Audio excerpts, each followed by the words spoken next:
sia consentito di rivolgere un cordiale saluto a tutti voi ed un caloroso benvenuto ai graditi ospiti, il sindaco del comune di Capriva Daniele Sergon, Don Maurizio Qualizza, Don Ugo Bastiani della parrocchia del Santissimo Nome di Maria, i membri del nostro consiglio di amministrazione che vedo qui schierati, i nostri clienti, i nostri soci e l'intera cittadinanza.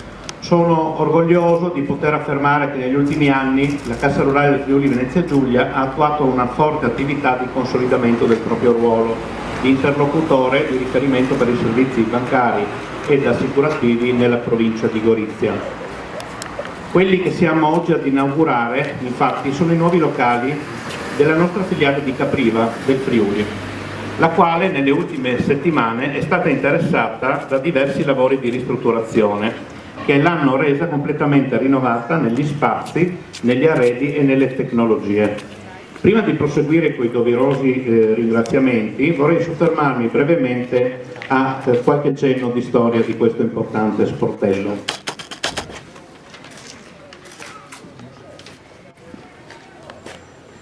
Fondata il 22 marzo del 1896 per iniziativa di Monsignor Luigi Faidutti, uno dei principali promotori delle attività politiche e sociali nella contea di Gorizia e di Gradisca, la Cassa Rurale di Prestiti e Risparmio di Capriva fu la prima cassa rurale del Friuli austriaco, la prima di oltre 90 istituzioni cooperative.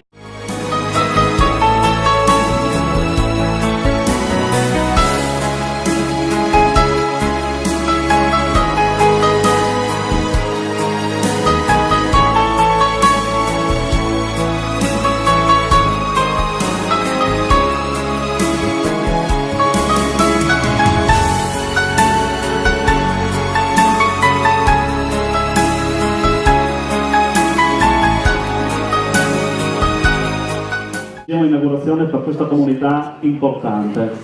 È un segno molto forte, è un segno di una realtà che vive Capriva e che sente Capriva nel proprio DNA. Ce lo aveva nel nome della ragione sociale fino a qualche anno fa, ma oggi in maniera forte, indiscindibile, è parte di questa comunità, fa parte del suo DNA come la comunità di Capriva ha nel DNA la Cassa Rurale.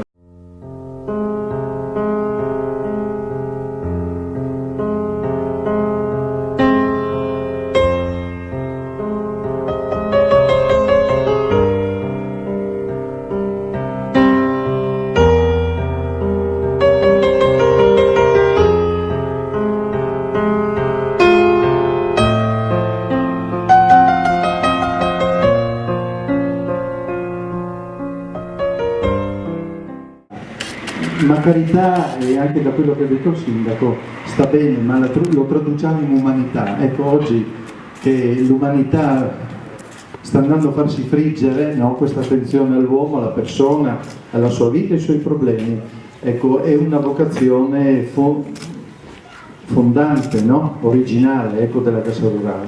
Poi è stata fatta questo excursus storico che credo sia importante e prezioso. Ecco, conservare le radici, la memoria delle radici, perché altrimenti non c'è futuro, non sappiamo, andiamo a sbattere, non sappiamo verso dove andiamo. Preghiamo, o Dio, creatore e Padre, che hai affidato il mondo alle mani dell'uomo, perché mediante il lavoro si faccia strumento della tua provvidenza, benedici quanti usufruiscono come esercenti di questo servizio, fa che osservino sempre la giustizia e la carità, e così concorrano al bene di tutti, lieti di operare per la crescita della società e di questa comunità. Per Cristo nostro Signore. Amen. La benedizione di Dio Onnipotente, Padre, Figlio e Spirito Santo, discenda e rimanga sempre. Amen.